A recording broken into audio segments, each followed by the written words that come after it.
Ladies and gentlemen, the Battle for Wesnoth is a free turn-based strategy game where you and your opponent's armies clash on a grid-based map.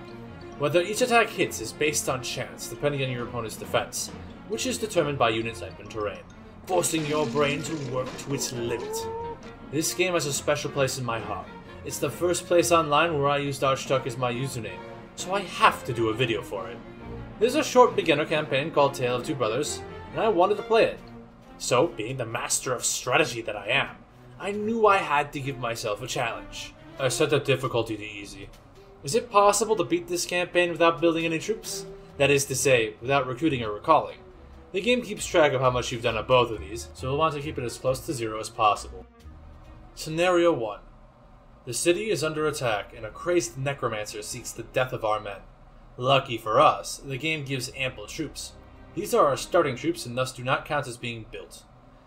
There's nothing difficult about this first level. Heck, you could even ace this on hard mode. Only one thing to note in this first scenario. You'll want to get some kills on your horsemen to feed them XP. It'll be important later. Just march your army on the keep together, strike in the daytime, since the lawful units are more powerful in the day and weaker at night, and kill the enemy leader. Unfortunately, in this run, our loyal footpad fell to the undead. May he rest in peace. Scenario 2. Our brother's been kidnapped by the necromancer's gang, and we have to get him back.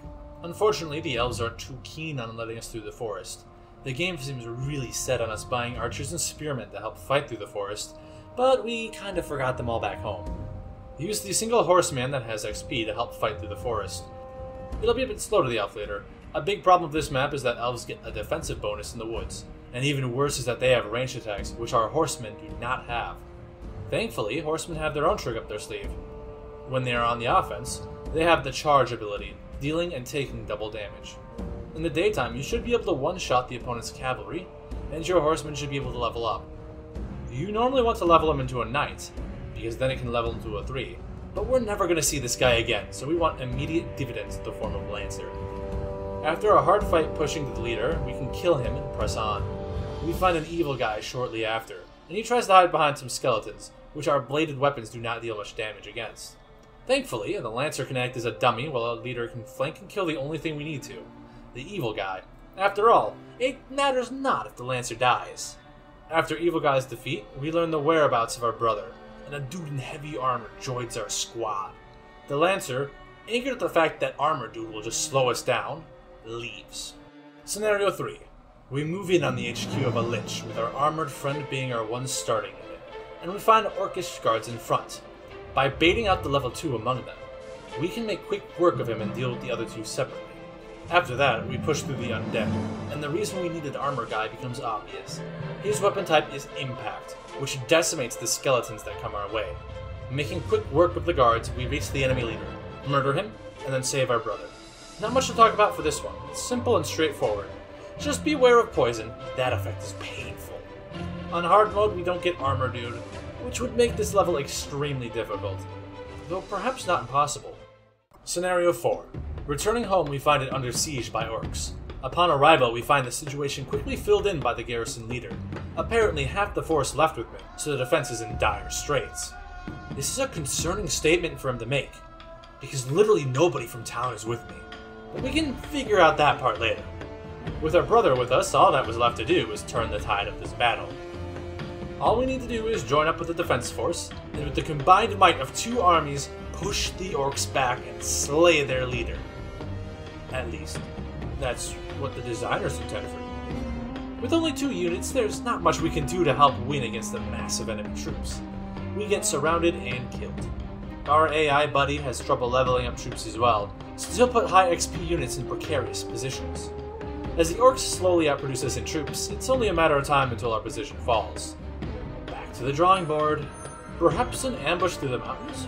A brilliant strategy, but if we try going that way, the AI dispatches troops to meet us, as he now finds us to be a concerning threat. I was perplexed about what to do here. It seemed as if we'd finally been forced to build units. There seemed to be no way to take him in a head-on war. That said, why do we need to fight in a head-on war? The gears in my head started turning. I devised a plan.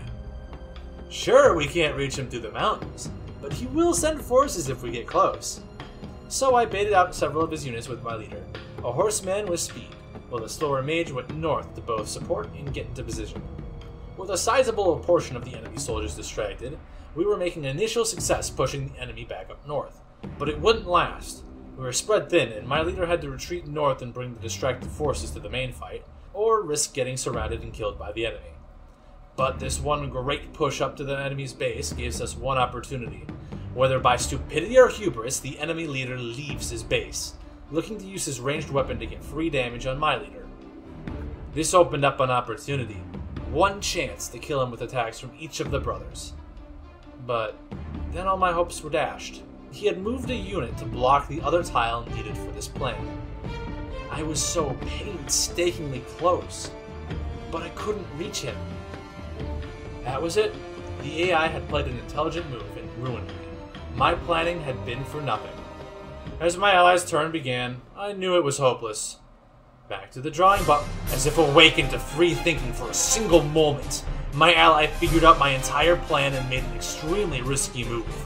He sent his near-death archer to try and kill the unit in my way, scoffing at the mere idea of hopelessness itself. It was my turn, my time to shine. The brothers moved into position. First, he was hit with the magic needed to drain his health to put him in kill range.